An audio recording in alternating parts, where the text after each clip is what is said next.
So the other thing about the larger size that is an incredible opportunity is when you think about where we are on Yonge Street today, it's like if we were trying to have this meeting with this many people in this room, and we all of a sudden had to squeeze in a room half its size. How would it feel, right? We'd be like this. That's what offering services looks like in our current location. So mainly what we're doing with our space as we move into it is we're just getting into the right size room. That's the first thing that we're doing.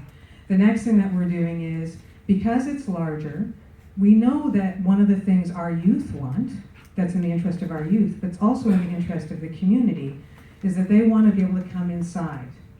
They don't actually like standing in front of the building.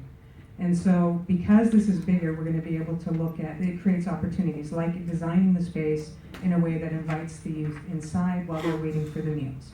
Things like that. Also, rooftop smoking lounge, because it's 3 levels and then 6 levels. So there's a split in the way the building is built.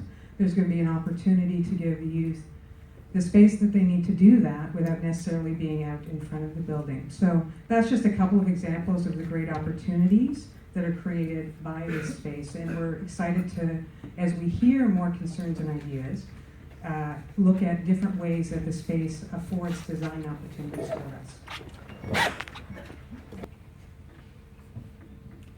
So what are the services that we offer in the building, just for clarity? They're services that help, they're day programs, so they're only offered during the day. And they're everything that are required for a street youth when you think about life from a street youth perspective. So the first thing I need to do is feel safe.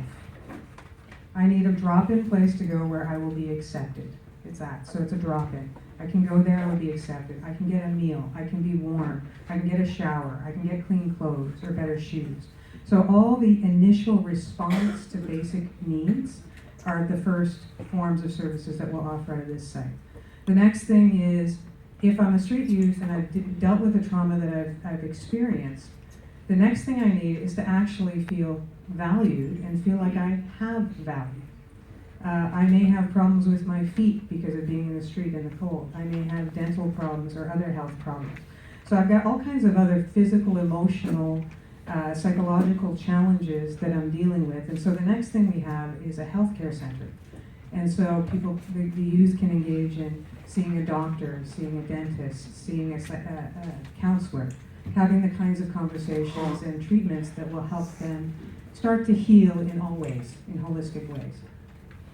The next thing we offer are support services. At some point, the youth will get to a position where they, if we believe in them long enough, they might actually start believing in themselves. And when they get there, they'll start to say, maybe my life could change. Maybe I am worth something. Maybe I could get off the street. Maybe I'd like to set some goals for myself. Maybe I could go back to school and do well this time. Maybe I could get a job. And when those maybes start being set, we help them set goals. And as soon as they set their goals for themselves, the support services come in. So education upgrading, employment readiness programs, helping them find jobs, getting stable housing, all of the things, mentoring programs, so that as they start out into the employment, they've got someone to talk to when they get scared, all of those things that help them achieve their goals. So those are the kinds of services that we're going to be offering in this site.